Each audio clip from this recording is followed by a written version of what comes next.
ass motherfucker.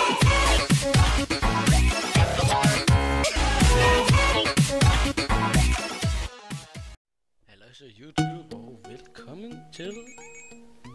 Det var lidt fail det der. Ja, prøv igen.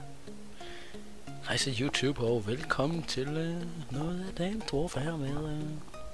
Ja, noget Exo Zombies, som er kommet i sidste uge. Ja, sidste uge, der kom den til PlayStation. Til Advanced Warfare, så det er jo dejligt. Det er dejligt. Så det synes jeg, det skal vi spille lidt af, for jeg synes, det vil være lidt tid siden, jeg har lavet noget Advanced Warfare gameplay. Jeg ved ikke engang, jeg har lagt noget ud. Jo, det har jeg har lagt noget ud, ja. Det er mig, der er lidt dum. Men jeg ved ikke, om der kommer til at være noget musik indover, eller om det bare er mig, der taler. Men det finder vi ud af bagefter. Det er mig, der skal redigere bagefter, så det behøver jeg ikke tage stilling til nu. Men jeg ved ikke, om der er en lyd på indgame ved jer. Det skulle da gerne være. Og jeg kan ikke selv høre, om det er for pis, om det er for højt. Fordi at det capture card, jeg har, der ja, der er den ikke, at man skal høre det. Så ja, men hvis jeg ikke har prøvet Exo Zombies før, så er det lidt a la Black Ops 2 Zombies. Der er de normale våben, der hænger rundt på væggene. Selvfølgelig. Så er det der, hvor zombien kommer fra, så kan man ikke skærme noget af eller noget. Det er der bare. Og man starter ikke med en Exo. Det skal man selv finde. Og den er der indbygget nu et sted, som jeg godt ved, hvor jeg er. Men jeg venter bare lige lidt. Ja. Og så er der ligesom... Lille kig på mavet. Nej, det gør vi ikke. Der er stadig rundt om banen, som er perks, som bare er opgraderinger til din Exo. Du kan ikke rigtig se det, mener jeg ikke. Men du ved, de er der. Og så... ja. LOL! Nå, er det rigtigt, man kan ja, der behøver man ikke Exo for. Men ja. Fuck. Og så er der en 3D printer, som er en mystery box fra Black Ops 2. Og den er pænt fed, og så er der kommet et nyt våben til zombies, som kun er zombies, det er lederen. Og så kan man opgradere sit våben, som er lidt pack-a-punch-agtigt, men alligevel ikke. Ja. Jeg ved ikke, hvad der er så. Jo, så kan man care package en gang imellem. Lige rundt omkring i banen. Og så er der nogle døre, man kan åbne. Det var der også i Black Ops 2. Yes. Så er der de her steder, du skal tænde for strøm, så du kan få nogle ting. Så skal du have Exo'en der til. Og så er de her ting rundt omkring i banen på væggene, som er 100 credits, du kan få. Jeg synes, vi skal gå ind og tage Exo'en nu. Der står godt nok til Exo Room den vej, men jeg har fundet en lidt nemmere vej, synes jeg selv. Jeg har ikke spillet det så forfærdeligt meget. Jeg spillede det først i går, fordi jeg var på ferie sådan sidste uge, så jeg har ikke rigtig fået det spillet. Og jeg er lidt... jeg er ikke sådan snottet, men jeg er lidt hæs og snifter lidt en gang med. Ja. Så er Exo'en lige hernede. Jeg skal bare lige tænde på strømmen først. Upti. Og så er der også, ligesom i Black Ops 2 og i Black Ops 1, så kan man få den... jeg kalder det altså stadigvæk Teddy Bear. Med de her 3D printer. Så er det bare sådan, at... jeg ved ikke, om det lige den bliver hacket, eller om det lige den bare går ud. Men det kan man i hvert fald få nu også. Så bare forsvinder. Men nu er jeg fået Exo. Så fuck, der er mange. Og i de tidlige runder, der kan man boost... nej, jeg ved ikke, hvad det er. Du kan bare, i hvert fald bare slå dem på et slag. Så det synes jeg lige, vi skal gøre... Fuck, nu sidder jeg fast. Det er fandme god start. Så tager man Exo igen.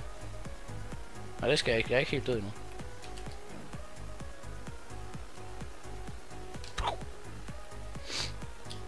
Men ja, jeg spiller solo, som sagt.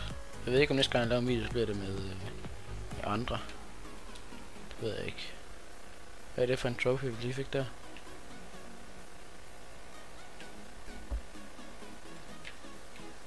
Nej, det vil den ikke se.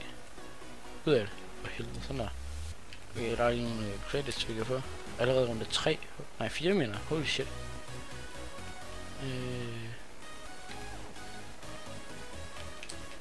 Nu er vi hyper damage. Det er rigtigt. Jeg skal lige se. Jeg vil gerne have den nye. Det fik jeg ikke. Der er nogle små fucking lortehunde. Nå, jeg tror den der virker ligesom en bamse. Fra, eller den der... Ej, sgu ikke en fucking bamse, så en... hvad hedder det? Fik den nye? Yes. Nu fik jeg en mayhem i stedet for det. Eller, ikke i stedet for. Men jeg vil godt have min pistol, for den er god til, når der er insta-kill. Som så hedder hyper damage.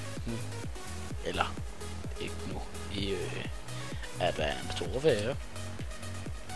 Men det jeg plejer at gøre, det er åbner for X-Zone. Så skaffer jeg mig min Cell 3. Og så løber jeg ellers herind og bliver herinde, fordi der er opgraderingsting. Og det... Ja, det vil jeg godt opgradere. Ja, så bliver den bare super OP. Du kan se, det der lille tegn der, det viser, at der kommer et care package. Ja, det er sgu ligesom, hvad er det, online, når der kommer sådan en ting der, som så hedder Orbital Care Package.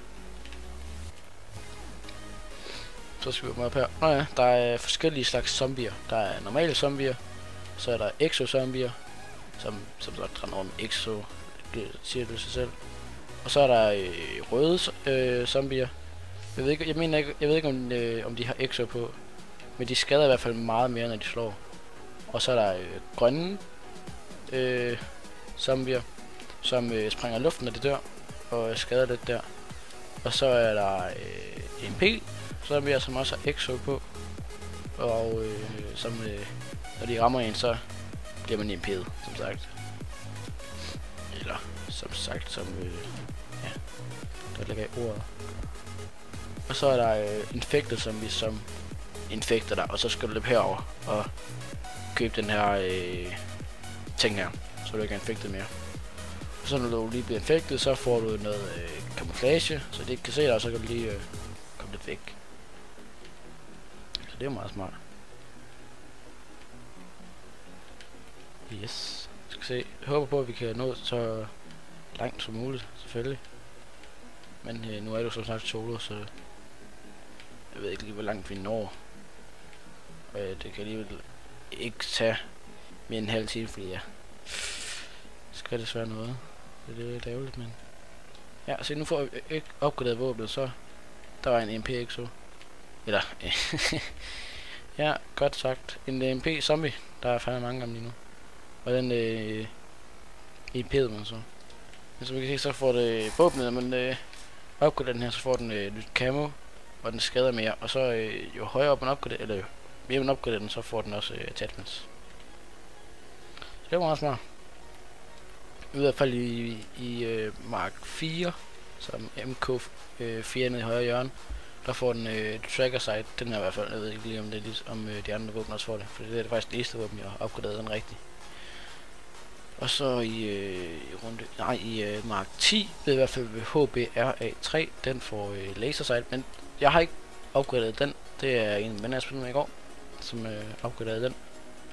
Og så, ja, han har faktisk også en YouTube-kanal, den kan lige hvad fanden hedder det? Give et link til nede i beskrivelsen, og lige give et lille shoutout dertil.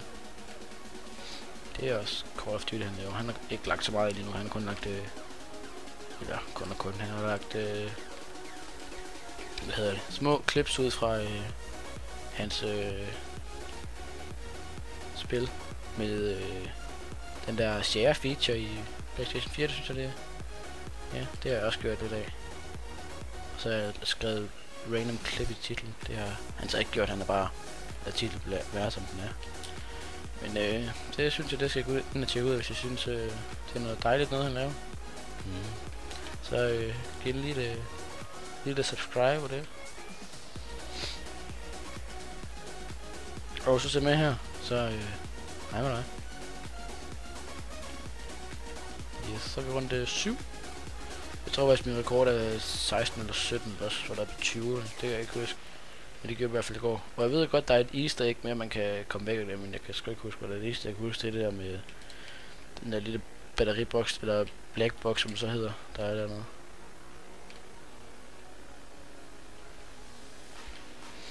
Yes. Der var en grønne der, som eksploderer. Så det... Ja.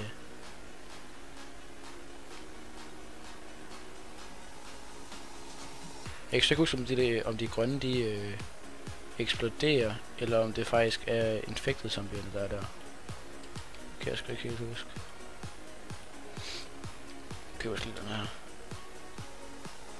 ved ikke, om den giver mig quick revive, eller hvad det er, men jeg har købt den alligevel. Jeg skal lige se, er det den, der giver mig quick revive? Ja, det er den, der giver mig quick revive. For helvede, det går fandme godt med at udtale de ord der.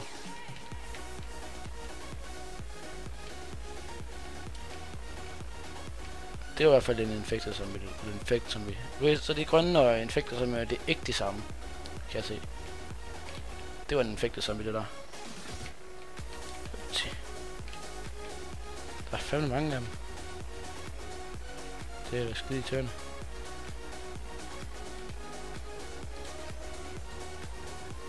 Nå ja, der var også skulderdommer, jeg tænker mig. Så det er jo ikke så rart. Fuck, skrid med dig for helvede. Jeg så kan se, at jeg har fået den der lille camouflage ting på der. Og når den er aktiv, så dør zombien, når det vinder ind. Og... Ja, hvis den stadigvæk er i gang, og man bliver infected igen, hvilket man så ikke gør, fordi at der man kommer camouflage på. Hvis man spiller med nogen, som bliver infected, mens den er aktiv, så kan de bare gå ind i den, og så er de ikke infected mere. Så det er jo meget smart. Jeg skal se, runde 9. Jeg tror, det er en eksamen der, som så hedder fully loaded. Jeg har stadig min med med, den vil jeg gerne af med. Jeg har ikke fundet, hvis jeg skal lade. Ja, jeg er faktisk godt op at have en speed reload ting, jeg ikke kan huske den. Jeg tror den hedder, den hedder extra reload. I det med at huske, hvad det hedder herinde. Det er i hvert fald i Black Ops 2, der hedder den speed cola. Så den er lige her. Den hedder extra reload. Yes, det er. Men jeg kommer sgu til at sige tingene på Black Ops 2 sprog. Så det må jeg undskylde, hvis jeg lige kommer til at gøre det i stedet for. Men jeg synes lige, at det skal jeg lige vende mig til, at det ikke er det samme, det hedder det. Jeg kan i hvert fald se, at nu er jeg fucked. Godt over.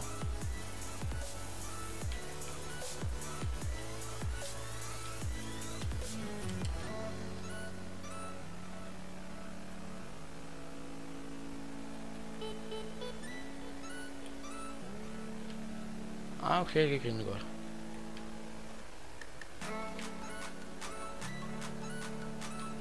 Hvis jeg lige kan ramme den.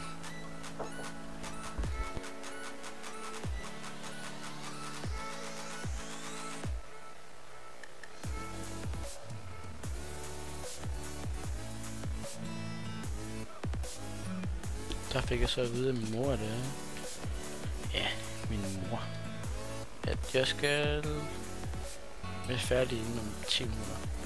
Så jeg ved sgu ikke, om den her den kommer ud. Det gør den sikkert nok, men så ja, så kan vi sige, det er en lille smagsprøve på, hvad jeg kan forvente af mig og mit Advanced Warfare. Der kommer sgu selvfølgelig også noget multiplayer. Det skal ikke være, fordi at det kun bliver exo zombies. Nej. Ja, nu sagde jeg lige det med min capture card til at starte med. Hvis jeg lige har lyst til at vide, hvad det er for et, så er det jeg var Media Game Capture HD2.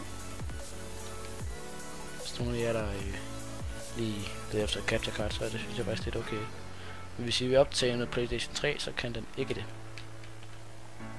Det er der altså ikke nogen, der kan i jo. Nej. Det kan ikke nogen, når man får sådan en HD splitter ting.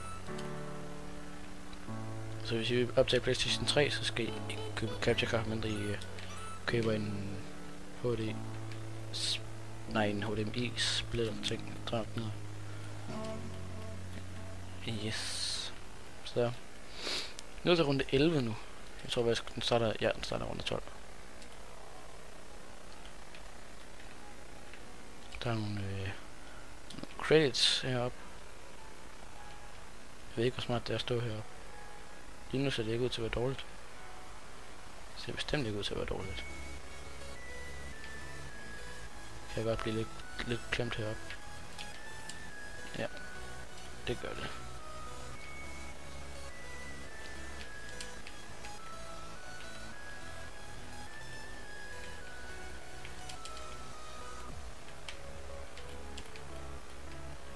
Åh, fuck. Det var lidt vildt, det der.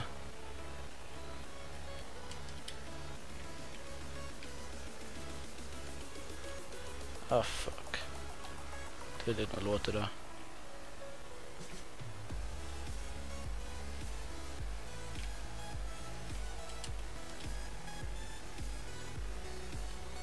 Så tager vi lige en assault drone der. Den er opgraderet til Mark 7. Og det højeste jeg opgraderede den her til, den ser ud af det, eller før nu, det var 5. Så. Og som I kan se, så får den nu, som jeg også sagde, så får den camus på. Og 0,25 mener nok, det er, hvad hedder det? At det er royalty, det kan jeg sgu ikke lige huske. Men nå ja, den der trash ting der, den kan jeg lige sige nu, det er faktisk en teleporter. Som så ikke er en teleporter, det var en smutvej herover til. Det koster kun 100, så det er en lille god måde at slippe væk fra tingene på. Fuck.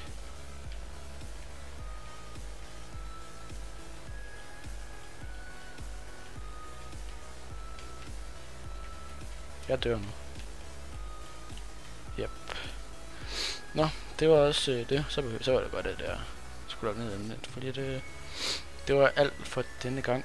Så jeg håber I nød den korte 16 minutter video.